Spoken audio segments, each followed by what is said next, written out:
Greetings! Today is November the 4th of 2020. So, you remember when Hasbro brought out these Kenner Retro Real Ghostbusters figures months and months ago, right? And people kind of went crazy over the difference on the cards, whether it said who you're going to call or not. And so everybody wanted both kinds.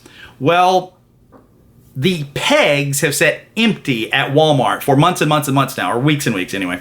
And I kept wondering, why have they not taken these pegs down and put something else in their place? Why are they holding an empty spot for a product that has been sold out for so long? Well, some figures showed up the other day, and I wasn't sure. I went ahead and bought another set of them and came home and did a comparison, and lo and behold, there was a difference, even though I didn't think there was. It wasn't readily evident standing there in the store, but at the back of my brain, I was wondering, is this just a warehouse find? Is this a return somebody's made? No, it's apparently they are under production again, and there's yet another difference. Now, it's very, very minor if you're opening your toys, but I'm old school Star Wars collector here, so I remember the Power of the Force 2 days when people freaked out when they changed the length of the saber, whether or not the blister on the inside was the old tray long or the short tray for the new shorter sabers. There were people collecting every possible permutation of that difference. So let's look at what I noticed about these figures. Now, this is the older Rey stance from the other day, from months ago, and this is the one that I bought the other day. Now, to the naked eye, and if you don't have this one in your hand when you're at the store looking at this one, it's not readily evident. But when you get them home, you can see that they've made the blister much more shallow now. This blister had the Ghost elevated and in a forward position, but that skinny Ghost is now much closer to the card on this Rey. This is probably simply a step for them to condense and fit more figures into a shipping crate, a shipping box, and at the same time, it also helps us as collectors to take up less space in our collections at home. So, Egon from the first issue with a big empty piece of blister right here, and Egon from the second issue where he's more flush and flat. You see the difference there? Well, let me turn them both the same way.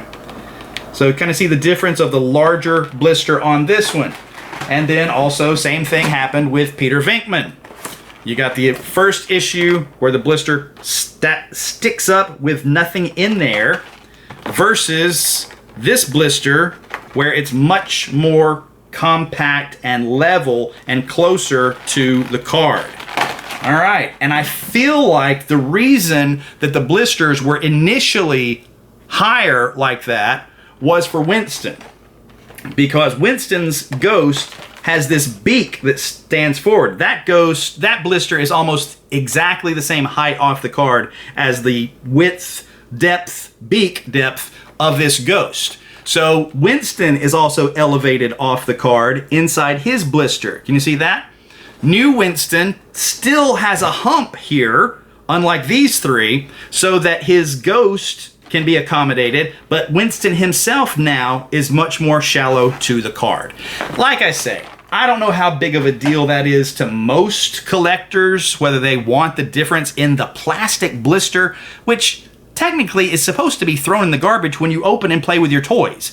But collectors get crazy sometimes, so I just wanted to make sure people realize that this is another production batch of these figures, which at the same time means there's more of them out there, there's more continually being produced, and they are continually being refined. So chances are these things going up in value? No, they're going down in value as more and more and more are made. But if you're a completist, as I've been at different times in my life, it might be important to you to get both kinds.